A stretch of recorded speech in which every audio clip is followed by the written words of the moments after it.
C'était une matinée éclatante à Cusco, au Pérou, et moi, Lucas, un Brésilien de 28 ans, je me promenais dans les ruelles étroites de San Blas, le quartier bohème de la ville. Le soleil réchauffait les pavés, et une odeur de pain frais mêlé d'encens flottait dans l'air. Il me restait exactement 20 jours avant mon vol de retour pour le Brésil, et j'étais au sommet de mon aventure de 3 mois à travers l'Amérique du Sud. Mon téléphone, mon fidèle compagnon, était presque une extension de moi. Il contenait mes billets, mes réservations d'hôtel, mes contacts, mes photos, des itinéraires détaillés et même des notes aléatoires comme « acheter une peluche d'alpaga pour ma mère ». Dans ma poche, j'avais mon passeport, environ 300 $ en sol et en dollars, et un sourire de celui qui sait qu'il vit un rêve. Le plan était simple, explorer Cusco, plonger dans l'histoire incaée, peut-être, ressentir cette énergie mystique des Andes dont tout le monde parlait. Je venais de boire un café accompagné de maté de coca, oui. Cette infusion de feuilles de coca qui aide à supporter l'altitude, et j'ai décidé de descendre jusqu'à la plaza de Arma pour prendre quelques photos. La place était animée, des touristes prenaient des selfies, des vendeurs ambulants proposaient des ponchos colorés, et des enfants couraient après les pigeons. Alors que je cadrais la cathédrale dans l'écran de mon téléphone, 2 types se sont approchés.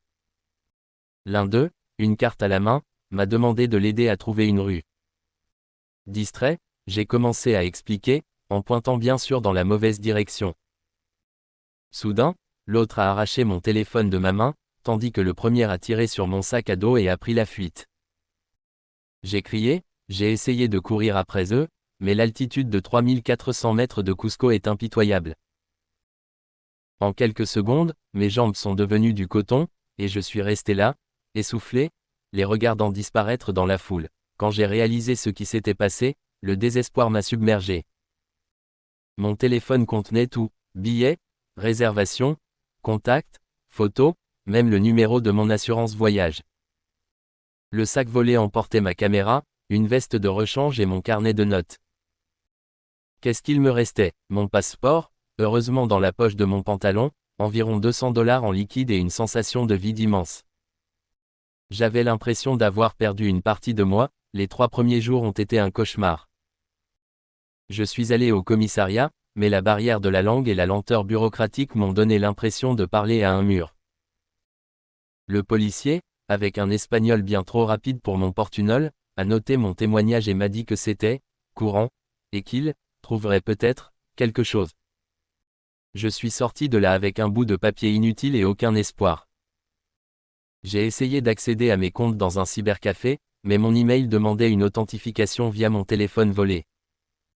Ma banque, pareil, sans WhatsApp, impossible de prévenir ma famille ou mes amis. Je me sentais déconnecté du monde, comme si j'avais été effacé de l'existence numérique. Dans l'hôtel où je me suis installé, payant avec l'argent qu'il me restait, je passais mes nuits à fixer le plafond, à compter les sols encore en ma possession et à essayer de me rappeler les détails de mon vol. La tristesse pesait lourd. Je me demandais, pourquoi continuer ce voyage? Pourquoi ne pas rentrer au Brésil tout de suite? Mais le 4e jour, quelque chose a changé. Je me suis réveillé avec une clarté étrange, comme si l'univers m'avait donné une claque en disant « Arrête de te plaindre Elvis ». J'ai décidé que, puisque je n'avais plus rien à perdre, j'allais profiter de ces 20 jours d'une manière différente. Sans téléphone, sans carte, sans notification. Juste moi, Cusco et ce que la vie voudrait m'apprendre. Et c'est là que la véritable aventure a commencé. Sans Google Maps, j'ai commencé à demander mon chemin aux locaux. Au marché de San Pedro, une dame nommée Doña Rosa, qui vendait du quinoa et des pommes de terre colorées, a remarqué mon accent et m'a engagé dans une conversation.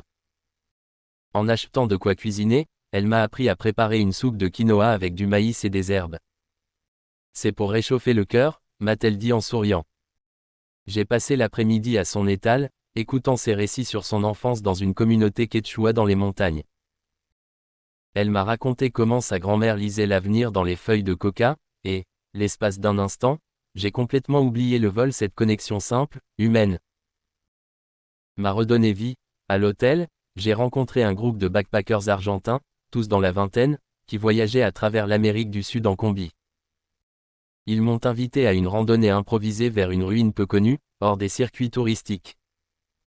Sans GPS, nous avons suivi les indications d'un habitant, mais, bien sûr, nous nous sommes perdus. Après des heures à grimper et descendre des collines, nous avons découvert une cascade cachée, avec une eau si froide qu'elle semblait coupée comme un couteau. Nous avons sauté, crié, ri jusqu'à en avoir mal au ventre. Assis sur un rocher, les pieds dans l'eau et le soleil caressant mon visage, j'ai réalisé que je n'avais pas vérifié mon téléphone depuis des jours. Et ça ne me manquait pas, Cusco a commencé à m'enlacer d'une manière que je n'attendais pas.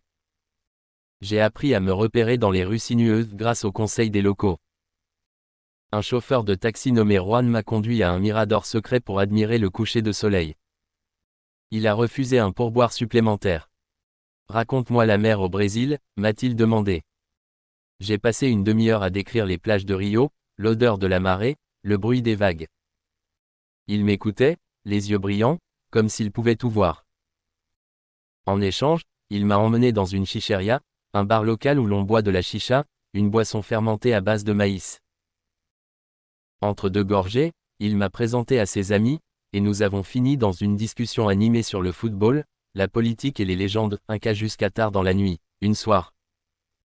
En me promenant dans une petite place, je suis tombé sur un cercle de musiciens jouant du huayno, une musique andine pleine de flûtes et de guitares.